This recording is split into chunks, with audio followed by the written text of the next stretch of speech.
Admission to Vietnam starts from rupees 39,999 only with GT Holidays. இந்த தோல்விக்கு முக்கிய காரணம் முதல்வராக இருக்கின்ற யோகி ஆதித்யநாத் அப்படின்பதை பட்டவர்த்தனமாக செயற்குழு உறுப்பினர் மத்தியில் பேசினது தான் பிரச்சனை. நேரடியாக பேசினார். எங்கே இருக்கார் அப்போ யோகி ஆதித்யநாத்? கோராக்பூர் மடத்தில் இருக்கார். அவர் ஒரு மடாதிபதி தான். கோராக்பூருங்கிறது உத்தரப்பிரதேசத்தில் இருக்கின்ற 80 பாராளுமன்ற தொகுதிகளில் ஒரு தொகுதி. இன்னும் சொல்லப்போனால் யுவவாகினி அப்படிங்கிற ஒரு அமைப்பை ஏற்படுத்தி அங்கே அரசியல் செய்து கொண்டிருந்தவர். யுவவாகினியுடைய வேலையே கலவரத்தை கட்டமைப்பது. அவருக்கு ஃபோன் போடுறார் அமித்ஷா. அவருக்காக ஒரு ஸ்பெஷல் ஃப்ளைட் ஏற்பாடு செய்து அன்னைக்கே டெல்லிக்கு வந்தார். பிரதமர் மோடிக்கு அப்புறம் ஒரு சாமியார் இந்தியாவை ஆளப்போகிறார், அது யோகி ஆதித்யநாத் தான் அப்படிங்கிற ஒரு பேச்சு வந்தது. பாஜகவுக்குள்ளேயே பிரதமர் மோடி ஆதரவு, யோகி ஆதரவு அப்படிங்கிற மாதிரி ஆர்எஸ்எஸ்க்குள்ளே இவரைத்தான் நீங்கள் பிரதமர் வேட்பாளரை கொண்டு வரணும், இப்படிலாம் கொண்டு வந்தாங்க. அப்போ ஒரு சாமியார் 2025 இந்தியாவில் ஒரு இந்து ராஷ்டிரத்தை அறிவிக்கக்கூடிய ஒரு இடத்திற்கு யோகியை கொண்டு வர்றாங்கன்னு சொன்னார். அந்த யோகி ஆதித்யநாத் தான் இன்றைக்கி முதல்வராக நீடிப்பாரா நீடிக்க மாட்டாரா இடத்துக்கு நகர்ந்திருக்கார். இதுதான் முக்கியமானது. பாஜக தோல்வி அல்ல, இது யோகி ஆதித்யநாத்துடைய தோல்வி. ஒரு மேனேஜ்மெண்ட் பண்ண தெரியலை, ஒரு முதலமைச்சராக அவர் சரியாக செயல்படலை, அதனால தான் பாஜக தோற்று போய்விட்டது அப்படின்ட்டு இன்றைக்கி என்ன செஞ்சிட்டாங்க, ஒரு பலிகடாவாக ஆக்கிட்டாங்க.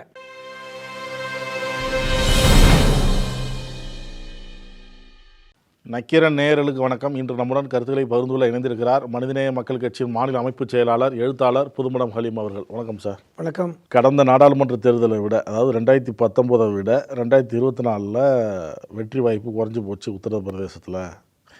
எதனால் வெற்றி வாய்ப்பு குறைஞ்சிது அப்படின்னு ஒரு குழு அமைக்கப்பட்டு அந்த குழு ஆய்வறிக்கை தயார் செஞ்சுருக்கு. 15 பக்க அறிக்கை அப்படின்னு சொல்கிறாங்க. இந்த குழுவின் அறிக்கையின்படி இதுக்கெல்லாம் காரணம், இந்த தோல்விக்கெல்லாம் காரணம் யோகி தான் அப்படின்னு சொல்லி அவருக்கு எதிராக அவருக்கு கீழே இருக்கிற அமைச்சரவையிலே ஒரு எதிர்ப்பு அணி உருவாகியிருக்கு அப்படின்னு சொல்கிறாங்க. 2019 பாராளுமன்றத்தில் தேர்தல் நடந்தபோது உத்தரப்பிரதேசத்தில் மட்டும் பாஜகவுக்கு 62 எம்பிக்கள், 80 தொகுதிகளில் 62 பேர் வெற்றி பெற்றாங்க தனித்து. அப்புறம் கூட்டணி வேற இருந்தாங்க. ஆனால் இந்த தடவை 2024 அந்த எண்ணிக்கை 33ஆக குறைந்திருக்கிறது. கிட்டத்தட்ட 30 இடங்கள் குறைந்து போயிடுச்சு. நீங்கள் இதை கூட்டி கழிச்சு பாருங்கள். இன்றைக்கி மெஜாரிட்டிக்கே 30 இடங்கள் தான் ஸ்டார்ட் ஆயிடுச்சு. ஒரு மெஜாரிட்டி அரசாங்கம் அமைக்க விடாமல் ஏற்படக்கூடிய காரணம் பார்த்திங்கன்னா உத்தரப்பிரதேசம் தான். அங்கே 30 பேர் தோற்று போனதுனால தான் பாஜக மெஜாரிட்டி கவர்மெண்ட் அமைக்க முடியலைங்கிற கோபம் பாஜக மேலிடத்துக்கு இருக்குது. அதை ஒட்டித்தான் இந்த மாநில செயற்குழு நடந்துச்சு எங்கள் உத்தரப்பிரதேசத்தில். ஏன் உத்தரப்பிரதேசத்தில் பாஜக தோற்று போனது? பாஜகவுடைய இந்துத்துவா, கோர் இந்துத்துவான்னு சொல்லக்கூடிய ஒரு பாஜக உடைய மாநிலம் உத்தரப்பிரதேசம். அயோத்தியை கட்டமைச்ச மாநிலம் உத்தரப்பிரதேசம். அயோத்தியில் உள்ள கோயிலை வச்சு தான் பாஜக தேர்தல் பிரச்சாரம் பண்ணாங்க. இவ்வளவு செல்வாக்கான ஒரு மாநிலம் தோல்வியை ஏன் தழுவியதுங்கிறத அடிப்படையில் தான் அந்த மாநில செயற்குழு நடந்துச்சு. அதில் தான் அவர்களுடைய உட்கட்சி விவகாரம் வெளியே வந்திருக்கு. இன்னும் குறிப்பாக சொல்லப்போனால் பாரதிய ஜனதா கட்சியுடைய உத்தரப்பிரதேச மாநில தலைவர், பாஜகவுடைய மாநில தலைவர் மற்றும் துணை முதல்வர் கேசவ பிரசாத் மௌரியா, இவர் தான் அந்த பிரச்சனையை கொளுத்தி போட்டவர். என்ன சொன்னார்? 15 பக்கம் அறிக்கை கொடுத்தது ஓகே, காரண காரியம் என்ன அதெல்லாம் ஒரு பக்கம். நேரடியாக செயற்குழுவில் அவர் பேசிய பேச்சு, இந்த தோல்விக்கு முக்கிய காரணம் முதல்வராக இருக்கின்ற யோகி ஆதித்யநாத் அப்படின்பதை பட்டவர்த்தனமாக செயற்குழு உறுப்பினர் மத்தியில் பேசினது தான் பிரச்சனை. நேரடியாக பேசினார்.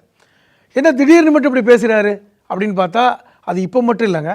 கடந்த 7 வருடங்களாகவே இந்த கேசவ பிரசாத் மௌரியாவுக்கும் யோகி ஆதித்யநாத்துக்கும் பிரச்சனை இருக்குது. இதை பத்திரிகைகள் வெளிப்படையாக எழுதலைனாலும் கூட அவர்களுக்குள் பிரச்சனை. என்ன பிரச்சனை? 2017 உத்தரப்பிரதேசத்தில் சட்டமன்ற தேர்தல் நடந்துச்சு. இந்த தேர்தலுக்கு முன்னாடி அந்த 2014 சட்டமன்ற தேர்தலில் பாஜக அபரிதமாக வெற்றி பெற்றது. மிகப்பெரிய வெற்றி, ஆளுங்கட்சி இல்லாத ஒரு ஆட்சி. அப்போ என்ன சொன்னாங்க? யாரை முதல்வராக? எதிர்கட்சியே இல்லாத ஒரு ஆட்சி. யாரை சொன்னாங்க?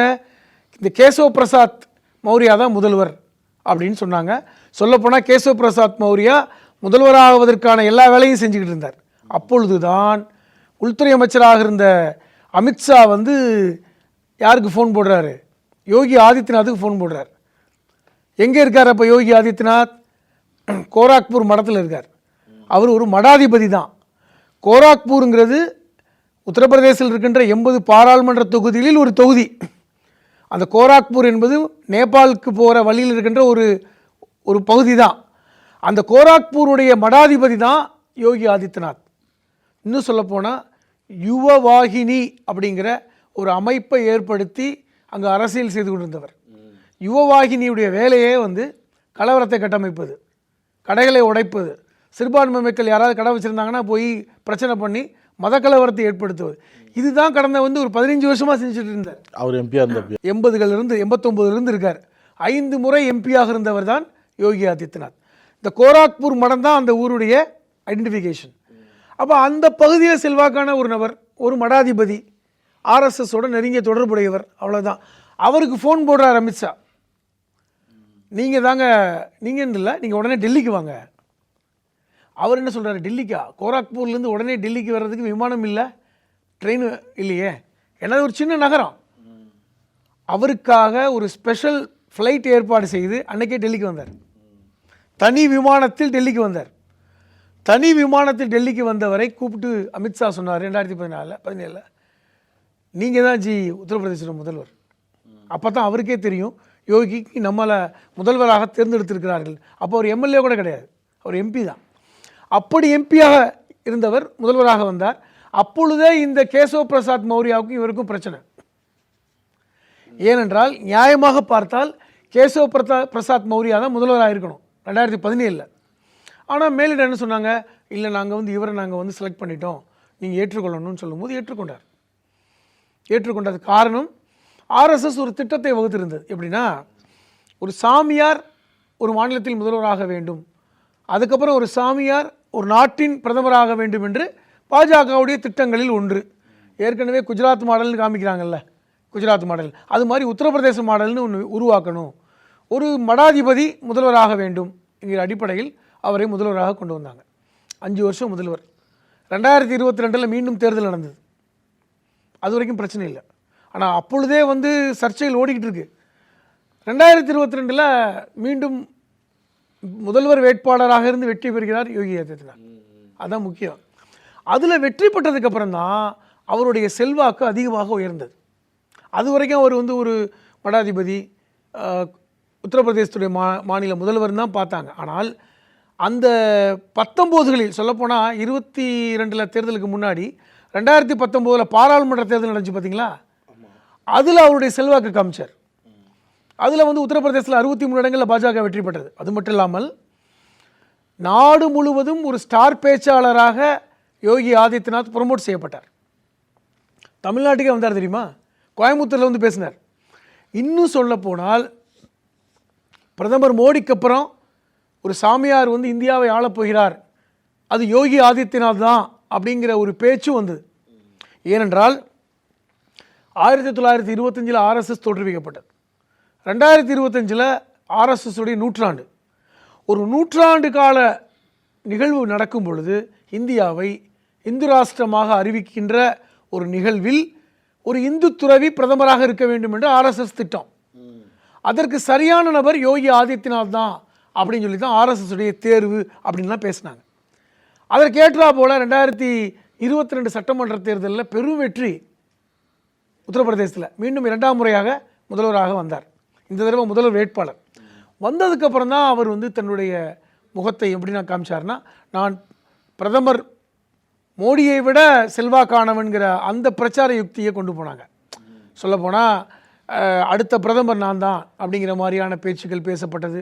பாஜகவுக்குள்ளேயே பிரதமர் மோடி ஆதரவு, யோகி ஆதரவு அப்படிங்கிற மாதிரி, ஆர்எஸ்எஸ்க்குள்ளே இவரைத்தான் நீங்கள் பிரதமர் வேட்பாளரை கொண்டு வரணும், இப்படிலாம் கொண்டு வந்தாங்க.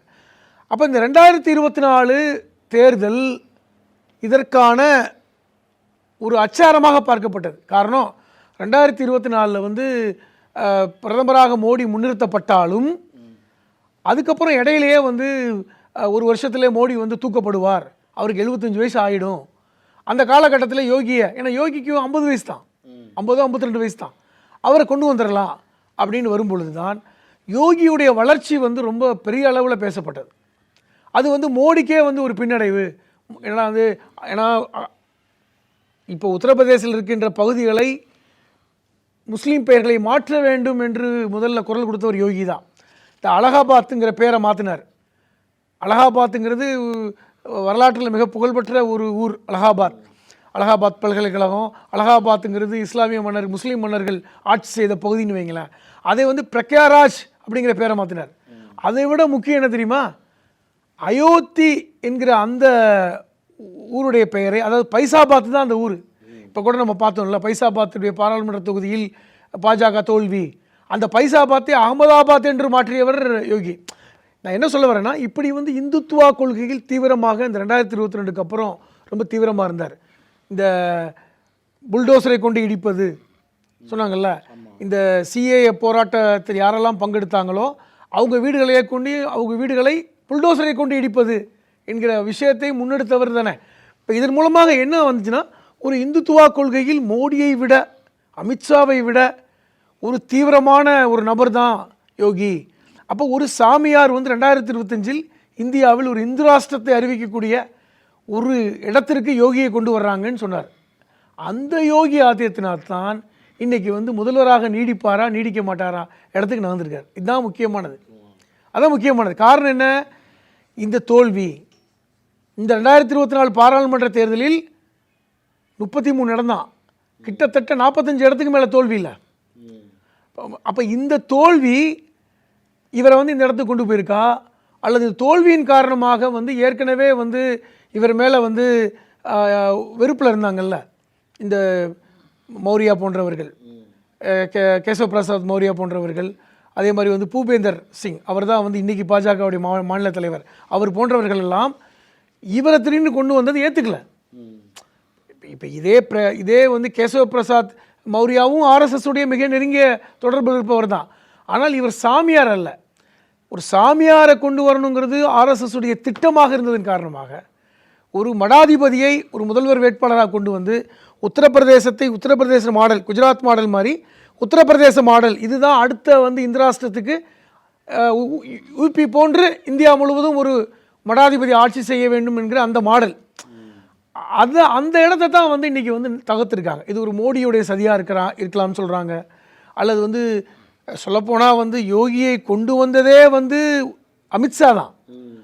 ஆனால் அதே அமித்ஷா இன்றைக்கி யோகி மேலே அதிருப்தியானதுக்கு காரணம் வந்து இன்றைக்கி உத்தரப்பிரதேசத்தில் மோடியோட படத்தை காமிக்க தேவையில்லை, அமித்ஷாவோட படத்தை காமிக்கிறது இல்லை, யோகி படத்தை மட்டும்தான் காமிக்கிறாங்க. ஏன்னா உங்களுக்கு தெரியும், நாடு முழுவதும் பிரச்சாரத்தில் பிரதமர் மோடி படத்தை தான் காமிச்சாங்க. தமிழ்நாட்டை தவிர நீங்கள் கர்நாடகா போங்க, இல்லை மத்திய பிரதேசம் போங்க, அந்த ஊர் முதல்வர்களுடைய படத்தை காமிக்கலை. இப்போ கர்நாடகாவில் பொம்மை படத்தை காமிக்கலை, எடியூரப்பா படத்தை காமிக்கலை. அதே மாதிரி பார்த்தா மத்திய பிரதேசத்தில் வந்து மத்திய பிரதேச முதல்வர் படத்தை காமிக்கலை, மோடி படத்தை காமிச்சாங்க. ஒரு உத்தரப்பிரதேசத்துடைய ஒரு மாநில முதல்வராக ஒரு மடாதிபதி வர வேண்டும் என்கிற அந்த நோக்கத்தை பிரதமர் மோடியும் அமித்ஷாவும் ஏற்றுக்கொண்டாங்க. அதன் அடிப்படையில் தான் யோகி கொண்டு வரப்பட்டார். இதெல்லாம் ஆர்எஸ்எஸ் திட்டங்கள் ஏற்றுக்கொண்டாங்க. ஆனால் தன்னை விட மீறி வளருவாரான்னு பார்த்தாங்க. அதுதானே அவங்களுக்கு யோசனையாக இருந்தது. என்னன்னா இப்படி இப்போ வந்து நம்மை விட அதிகமான ஒருத்தர் வளர்ச்சி அடைஞ்சால் ஒருத்தர் கடுப்பாகும்ல. இப்போ பாருங்கள், 2019 யோகி ஆதித்யநாத் இந்தியா முழுவதும் பிரச்சாரம் பண்ணதாக பேசினோம். ஆனால் 2024 பேசினாரா?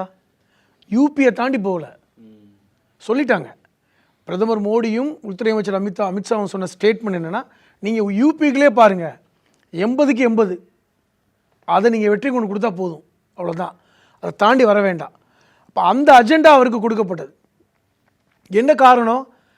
இவரை பிரதமர் வேட்பாளராக இது பண்ண போகிறாங்கன்னு சொல்லி செய்தி கசிஞ்சுக்கிட்டே இருந்தது.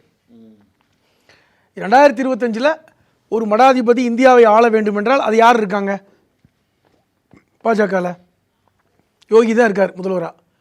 அதனால தான் தன்னை பிரதமர் மோடி அவர்கள் ஒரு யோகி மாதிரி மாற்றினார் தெரியுமா? கன்னியாகுமரியில் வந்து தியானம் பண்ணார்ல பிரதமர் மோடி. தன்னுடைய தோற்றம் எப்படி வச்சுருந்தார்? ஒரு சாமியார் மாதிரி வச்சுருந்தாரா? தன் தோற்றத்தை மாற்றினாரா? 2024 பாராளுமன்ற தேர்தல் பிரச்சாரத்திலேயே பார்த்தீங்கன்னா தன்னை கொஞ்சம் கொஞ்சமாக ஒரு சாமியார் போன்று மாட்டினாரா? அயோத்தியில் வந்து கோயில் திறக்கப்பட்ட காலகட்டத்தில் அவர் தன்னை ஒரு துறவி போன்று காட்சி எடுத்தாரா? விரதம் இருந்தார், எல்லா கோயிலுக்கும் போனார், ஒரு துறவிக்கான அத்தனை உடல் மொழியையும் பிரதமர் மோடி வெளிப்படுத்தினாரா? என்ன காரணம் அப்படின்னா 2024 ஒரு துறவி தான் இந்த தேசத்தை ஆள வேண்டும் என்று ஆர்எஸ்எஸ் விரும்பியது. அதற்கு தன்னை மாற்றிக்கொள்ள எல்லா விதத்திலையும் முயற்சி பண்ணார். ஆனால் ஆர்எஸ்எஸ் வந்து யோகியை வந்து முன்னிறுத்துறாங்க. ஏன்னா உண்மையான யோகி அவர் தான்.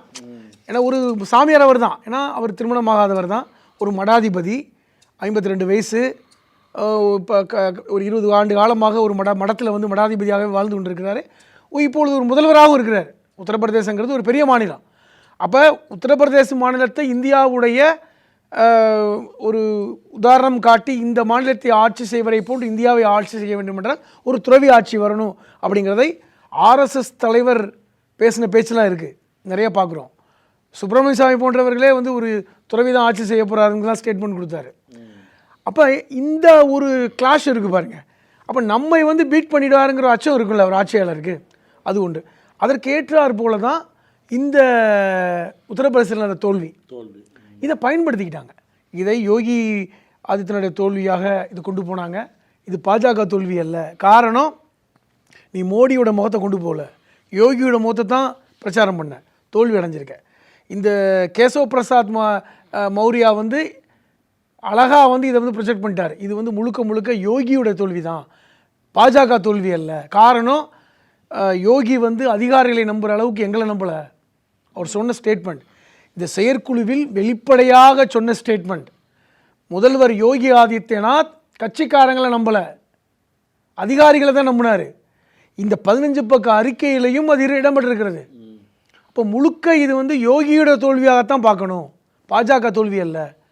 அப்போ பாஜக தோல்வியடையாமல் யோகியுடைய நடவடிக்கை தோல்வியை கொண்டு போயிருக்குன்னா அப்போ யோகி தான் பொறுப்பேற்றுக்கணும் அப்படிங்கிறத கொண்டு போகிறாங்க. இதை வந்து இன்றைக்கி வந்து அமித்ஷா வந்து மறைமுகமாக ஏற்றுக்கொண்டதன் காரணமாக தான் இன்றைக்கி கேசவ் பிரசாத் மௌரியாவை பாஜகவுடைய அகில தலைவர் நட்டா சந்தித்தார்.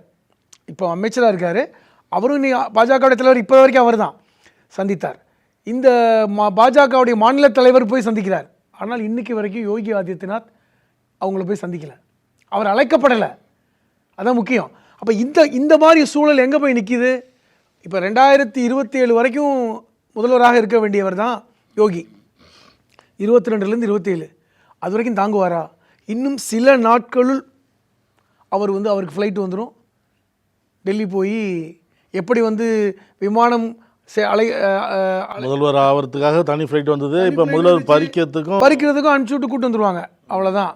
அதான் அவர் மீண்டும் வழக்கம் போல் அவர் மடாதிபதி ஆக வேண்டியது தான். ஸோ அவருடைய அந்த கிங்டம் முடிந்தது. தான் வந்து ஒரு பிரதமராக வேண்டும் என்ற கனவு கலைந்து விட்டது. அதை வந்து இன்றைக்கி கேசவ் பிரசாத் மௌரியா மூலமாக மோடியும் அமித்ஷாவும் அழகாக செயல்படுத்திட்டாங்க. தனக்கு போட்டியாளராக இருந்த ஒருத்தரை காலி பண்ணிட்டாங்க. ஆர்எஸ்எஸ் வந்து அழகாக காய் நகர்த்திச்சு.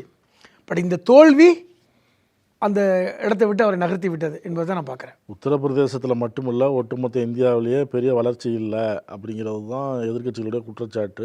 பெரிய வேலை வாய்ப்புலேருந்து எல்லாமே. இப்போ யோகியை மாற்றிட்டு மௌரியா உட்கார வச்சா மட்டும் பாஜக வளர்ந்துருமா? அதாவது இப்போ உத்தரப்பிரதேசத்தில் ஏற்பட்ட தோல்வி பாஜக தோல்வி இல்லைங்கிற மாதிரி கொண்டு வர பார்க்குறாங்க. அதாவது யோகியால் ஏற்பட்ட தோல்வி பாஜகவுக்கு செல்வாக்கு இருக்கு, யோகியால் ஏற்பட்ட தோல்வி. அதனால குறிப்பாக சொல்ல போனால் இந்த ஓபிசி சமூகத்தை சார்ந்தவர் கேசவ் பிரசாத் மௌரியா. இந்த ராஜ்புத் சமூகம் இந்த கேசவ் பிரசாத் மௌரியாவுக்கு ஆதரவாக இருந்துச்சு. அவங்க யோகியை பிடிக்கல. அந்த இஷ்யூனால தான் இந்த ராஜ்புத் சமூகமே பாஜகவுக்கு எதிராக வாக்களித்தார்கள். அதுக்கு காரணம் வந்து உத்தரப்பிரதேச முதல்வர் யோகி தான் இப்படிங்கிற மாதிரியான குற்றச்சாட்டு ஒன்று. பாதி எம்எல்ஏ என்கிட்ட வந்துட்டா நான் ஆட்சி அமைப்பான்னு அவர் வேற சொல்கிறாரு. அகிலேஷ் யாதவ் ஸ்டேட்மெண்ட்டே கொடுத்துட்டாரு, 100 எம்எல்ஏக்கள் என்கிட்ட வந்துடட்டும், நான் ஆட்சி அமைச்சிடுறேன். காரணம், இந்த அடுத்த சட்டமன்ற தேர்தலுக்கு 2027 இன்னும் வந்து பார்த்தீங்கன்னா 3 வருஷம் ஆகிட்டாரு. அவர் ஏன் திருப்பி இதில் வர்றாரு? யாரு? அகிலேஷ் யாதவ். அகிலேஷோட கட்சி இருக்குல்லங்க, அகிலேஷ் யாதவோட கட்சி மாநில கட்சி தானே. அந்த கட்சி என்ன சொல்கிறாங்க, இப்போ அவங்க தான் எதிர்கட்சி. ஆமாம், அவங்க எதிர்கட்சியாக இருக்காங்க. அப்போ அவர்கள் என்ன சொல்கிறாங்க, கிட்ட 400 எம்எல்ஏக்கள் இப்போ இவற்றையும் வந்து இருக்காங்க. 180 பேர் 200 பேர் இருக்காங்க. அகிலேஷ் யாதவ் ஸ்ட்ராங்கான ஒரு சட்டமன்ற எம்எல்ஏ எதிர்கட்சி தான். இன்னொரு 100 பேர் வந்தால் இவரை ஆட்சி அமைச்சிடலாம். அதான் சொல்கிறாரு, நீங்கள் 100 பேர் வந்துடுங்க, நம்ம ஆட்சி அமைச்சிக்கலாம், அங்கே ஆட்சி மோசமாக இருக்குது, தேர்தலாம் 2027 தான் அப்படிங்கிறதுக்கு இந்த இதில் வந்து ஒரு மீன் பிடிக்க முடியுமான்னு பார்க்குறாரு. அதான் ஒன்று. ஆனால் அகிலேஷ் யாதவ் உடைய ஸ்டேட்மெண்ட் இந்த பக்கம் இருக்குது. ஆனால் பாஜக என்ன நினைக்கிறாங்கன்னா, உத்தரப்பிரதேசத்தில் பாஜக தோல்வி அடையவில்லை, யோகி தான் தோல்வி அடைந்தார். அவர் செஞ்ச வேலை, அவர் வந்து புல்டோசரை கொண்டு இடித்தார், சிறுபான்மை மக்களை மிரட்டினார். ஆனால் அதே புல்டோசர் பாபான்னு சொல்லிட்டு புல்டோசரை பற்றி இடிக்கணும் எப்படின்னு யோகிட்ட கேட்டுக்கன்னு சொன்னவர் பிரதமர். ஆனால் இன்றைக்கி அதையே வந்து குற்றமாக சுமத்துறாங்க. இவருக்கு ஒரு சகிப்புத்தன்மை இல்லை, ஒரு இந்து முஸ்லீம் திருமணத்தை கூட வந்து கல்யாணம் நடக்க முடியாத அளவுக்கு சட்டத்தை கொண்டு வந்தார், மதமாட்ட சட்டம் கொண்டு வந்தார். ரொம்ப ஒரு மோசமான என்கவுண்டர்ஸ். எப்போ யோகி ஆட்சிக்கு வந்தாரோ வாரம் 5 பேர் யோகி என்கவுண்டர் போட்டுக்கிட்டே இருந்தாங்க, மிரட்டல். அப்போ இந்த மாதிரியான ஒரு முறையற்ற ஆட்சி, கட்சிக்காரங்கள்ட்டே கேட்கல, பேச்சை கேட்கல. ஒரு எப்படி வந்து கோராக்பூரில் வந்து இருந்தார்ல, எப்படி வந்து செயல்பட்டார், அது மாதிரி ஒட்டுமொத்த மாநிலத்துக்கும் அவர் செயல்பட்டார். கோராக்பூரில் இதே கலவரத்தை தான் கட்டமைச்சு எம்பி ஆகிட்டு இருந்தார், பிரிவினைவாதம் பேசினார். 80% இந்துக்கள் எனக்கு வாக்களித்தா போதும், 20% சிறுபான்மை மக்கள் வாக்களிக்கணும்னு வெளிப்படையாக சொன்னார். இதெல்லாம் சரியல்ல என்பது இந்த கேசவ் பிரசாத் மௌரியோட ஸ்டேட்மெண்ட். நம்ம ஒருங்கிணைச்சு தான் கொண்டு போயிருக்கணும், வெளிப்படையாக அப்படி பேசியிருக்கக்கூடாது. ரெண்டாவது, இந்த ஓபிசி சமூகத்தை இவர் பகைத்து கொண்டார் அப்படிங்கிற குற்றச்சாட்டின் அடிப்படையில் இது பாஜக தோல்வி அல்ல, இது யோகி ஆதித்யநாத்துடைய தோல்வி. ஒரு மேனேஜ்மெண்ட் பண்ண தெரியலை, ஒரு முதலமைச்சராக அவர் சரியாக செயல்படலை, அதனால தான் பாஜக தோற்று போய்விட்டது அப்படின்ட்டு இன்றைக்கி என்ன செஞ்சிட்டாங்க, ஒரு பலிகடாவாக ஆக்கிட்டாங்க. யோகி ஆதித்யநாத் தூக்கிட்டா அங்கே பாஜக சுத்தப்பட்டு விடும். அடுத்து 2027 பாஜக மீண்டும் 2017 போன்று வலிமையாக ஜெயித்து விடும். இந்த ஸ்டேட்மெண்ட் கொடுத்துருக்காரு. இப்படிலாம் சொல்கிறீங்க, யோகி அந்த அளவுக்கு விட்டுருவாரா? அதாவது நீங்கள் மீண்டும் 2வது முறையாக மீண்டும் வராருல்ல, இனி 3வது முறையாக வரணும். இல்லை, 2வது முறையாக மீண்டும் வரப்பயே நீங்கள் வந்து முதலமைச்சராக ஒரு தடவை இருந்துட்டீங்க, இனிமேல் எம்எல்ஏவாக இருங்க, இல்லைனா போட்டியிடாதீங்க அப்படின்னு சொல்லியிருந்தால் அதை கேட்டிருப்பார். ஒருத்தரை 2வது முறையாக முதல்வராகி பாதியில் அவர் பதவியை பறிக்கிறோம், உங்களால் தான் அந்த தோல்வி அப்படின்னா அவர் ஒத்துக்குவாரா? அது அகில இந்திய அளவில் வந்து பாஜகவோட இமேஜை ஏற்றணுங்க, அதுக்கு வந்து இங்கே யோகியை பள்ளி கொடுக்க பிரச்சனை. மோடியும் ஒத்துக்கல, மீண்டும் பிரதமர் ஆகிறத வந்து அந்த மாதிரிலாம் வந்து பேசினப்போ அவர் தான் நிற்கணுன்ட்டு வராரு. அதே போல் தானே இவரும். அதுதான் சொல்கிறேன், யோகிக்கு ஆர்எஸ்எஸ் ஆதரவு இருக்குது, அதே போன்று தான் இந்த கேஸ் மோடியை விட அதிகமான ஆதரவு யோகி. அவர் ஒரு சாமியார், ஒரு மடாதிபதி அப்படிங்கிற அடிப்படையிலையும் ஆதரவு இருக்குது. மோடியை பிடிக்காதவர்களும் ஆர்எஸ்எஸ் இருக்கவர்கள் யோகியை ஆதரிக்கிறாங்க. சொல்லப்போனால் யோகியை பிரதமராக்க வேண்டும் என்கிற அந்த ஒரு லாபியும் நடந்துச்சு. அதைத்தான் இன்றைக்கி வந்து அமித்ஷாவும் மோடியும் இதை பயன்படுத்தி உடைக்கிறாங்க, காலி பண்ணுறாங்க. ஏன்னா ஒரு மாநில அளவில் வந்து ஒரு தலைவர் வளர்வதை அவர்கள் ஒன்றும் பிரச்சனை இல்லை, அகில இந்திய அளவில் வந்து நமக்கு போட்டியாக ஒரு தலைவர் வளர்வதை அவர்கள் விரும்ப மாட்டார்கள். இது எதர்ச்சியான ஒரு அரசியல். இப்போ இந்த இடத்துல எப்படின்னா ஒரு கல்ல 2 மாங்காய் அடிக்கிறாங்க. எப்படின்னா பாஜகவுடைய தோல்வி ஒரு ஆள் வேலை போட்டுருவோம், பாஜக தோக்கலை. உத்தரப்பிரதேசத்தில் ஒழுங்காக யோகி ஆதித்யநாத் பிரச்சாரம் செய்திருந்தால் அல்லது செயல்பட்டிருந்தால் இந்திய அளவில் இன்றைக்கி பாஜக ஒரு மைனாரிட்டி அரசாக தங்கி போயிருக்காது, சுருங்கி போயிருக்காது. இதற்கு முழு காரணம் யோகி தான். இப்போ யோகியை தூக்கிட்டோம்னா பாஜக உத்தரப்பிரதேசத்தில் சரியாயிடும் அப்படிங்கிற மாதிரியான ஒரு முடிவுக்கு இன்றைக்கி பிரதமர் மோடியும் அமித்ஷாவும் வந்துட்டு தான் தெரியுது. அதனால் எந்த நேரம் வேணுமானாலும் யோகி உடைய பதவி பறிக்கப்படலாம். கேசவ பிரசாத் மௌரியா 2017 பிரதமர் அந்த மாநில முதல்வருக்காக காத்துட்ருக்கார். தான் ஒரு நாளாவது முதல்வராக உட்கார வேண்டும் என்று அவர் ஆசைப்படுறார். இன்றைக்கி அவர் துணை முதல்வராக இருக்கார் தொடர்ச்சியாக. அப்போ அவர் முதல்வராக ஆகணும்னா யோகி ஆதித்யநாத் வீட்டுக்கு போகணும். அந்த இடத்துக்கு ஒரு அரசியல் நடக்குது. இது எல்லா மாநிலத்திலையும் இன்றைக்கி வந்து பாஜகவுடைய இந்த 2024 பின்னடைவு அவர்களுடைய இந்த உட்கட்சி விவகாரத்தை வெளியே கொண்டு வந்துக்கிட்டே இருக்குது. அதான் முக்கியம். அது உத்தரப்பிரதேசத்தில் பெருசாக வெடிச்சிருக்கு. மற்ற மாநிலங்களில் ஓரளவுக்கு சுமாராக இருந்தாலும் உத்தரப்பிரதேசத்தில் பெருசாக வெடிச்சிருக்கு. அதனால் யோகி போயிட்டா யோகிக்கான ஆதரவுலாம் இவ்வளோ பெருசாக இல்லை. இப்போ கேசவ பிரசாத் மௌரியா போன்றவர்களுக்கு அந்த மாநிலத்தில் செல்வாக்கு இருக்குது. காரணம் அவர் ஓபிசி சமூகம், அந்த சமூகவுடைய அந்த ஆதரவு இருக்குது. யோகி ஆதித்யநாத்துக்கு அந்த கோராக்பூர் தான் ஆதரவு. கோராக்பூர் மடமும் கோராக்பூருடைய அந்த பாராளுமன்ற தொகுதியும் மட்டும்தான் அவருக்கு ஆதரவு.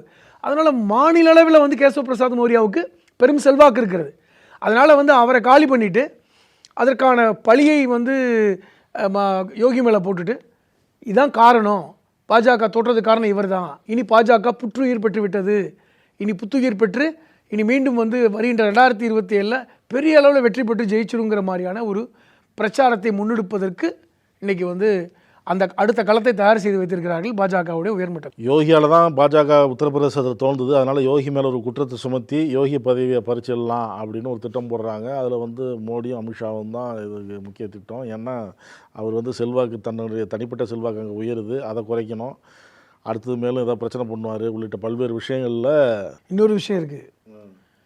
இந்த 2024 பாராளுமன்ற தேர்தலில் அயோத்தியை முன்னிறுத்தினாங்களா? ஆமாம். ராமர் கோயிலை முன்னிறுத்தினாங்களா? பைசாபாத்துங்கிறது அயோத்திய பாராளுமன்றமாக ஆச்சு, அங்கே வெற்றி பெறுவது என்பது ஒரு கௌரவ பிரச்சனையாக பார்த்தாங்களா? அங்கே தோல்வி அடைந்ததுக்கு எவ்வளோ பெரிய கடுமையான கோபம் அவர் மேலே ஏற்பட்டிருக்கணும்.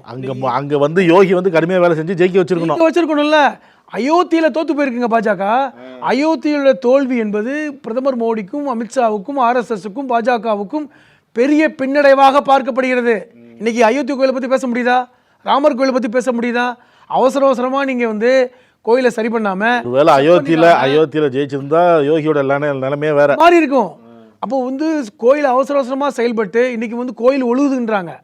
அதை செயல்பட வைத்து கோயிலை திறந்து ஒட்டுமொத்தமாக ராமனாட்சின்னு சொல்லிட்டு இன்னைக்கு மோடியை கொண்டு வந்தாங்களே, அதுக்கு நீங்கள் வந்து யோகி மண்ணவாரி போட்டிங்கல்ல, அது இன்னைக்கு எவ்வளோ பெரிய பின்னடைவு. அதுக்கு பழி யாரு? யோகியை தூக்குனாதான் அவர்களுக்குடைய அந்த இது மாறும். அறிக்கையில் 15 காரணம் சொல்லியிருக்கிறாங்க. அதில் வந்து இன்னொரு முக்கியமான காரணம் RSSும் அமைப்பும் பாஜகவும் களத்தில் ஒன்று சேர்ந்து வேலை செய்யலை. ஆமாங்க, அதில் வந்து ஒரு கனெக்ஷன் இல்லைன்னாங்கல்ல எல்லாரும் சொன்னாங்களே. சுப்பிரமணிய சுவாமி பேச்சே தானே.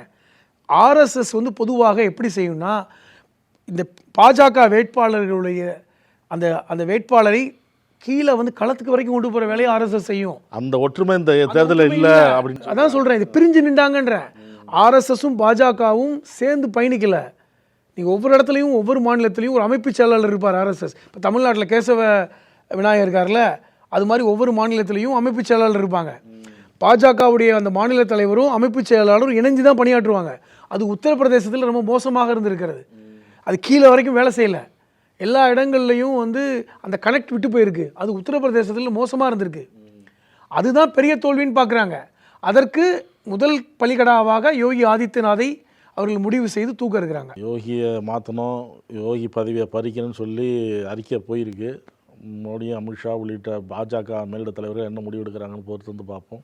கருத்துக்களை பகிர்ந்து கொண்டதற்கு நன்றி. நக்கீரன் டிவிக்கு சப்ஸ்கிரைப் செய்யுங்கள். உங்கள் ஆதரவே எங்கள் பலம். ஆசிரியர்களுக்கு நண்பனாகவும் மாணவர்களுக்கு ஆசானாகவும் திகழும் தேர்வு வழிகாட்டி. ஒவ்வொரு பாடத்திற்கும் அனுபவமிக்க ஆசிரியர்களின் துல்லியமான தெளிவான விடைகள். CNC இருக்கு, தேர்வு பயம் எதற்கு? இது தீரன் பப்ளிஷிங் ஹவுஸ் விற்பனை வெளியீடு.